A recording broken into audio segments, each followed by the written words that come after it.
تازه خبر ننګرهار کې یو شمېر ځوانانو د الله اکبر په ویلو سره په وصلو لارو کې بیرته ملي بیرغونه پورته کړل.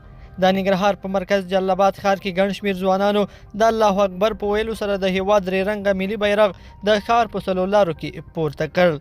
دا ډله ځوانان وایي سبا پنجشنبه د اسد 28مه د هیواد د خپلواکۍ د بیرته ګټلو 102مه کلیزه ده او د همدې درې رنګه ملي بیرغ تر سوري لاندې به یې ولمانځي. دوی وایي هیڅوک حق نه لري چې د دوی مخنیوی وکړي.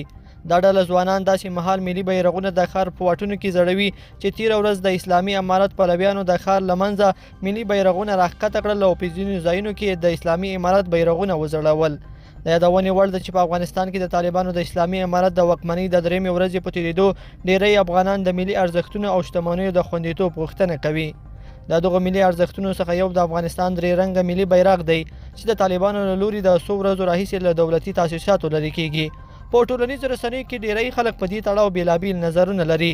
خلک وایي له دولتي ادارو د ملي بیرغ په لرې کېدو خوابدي دي او دا ورته مهمه نه ده چې واک د چا په لاس کې وي، خو ملي سمبالونه او ارزښتونه باید په خپل حال پاتې شي.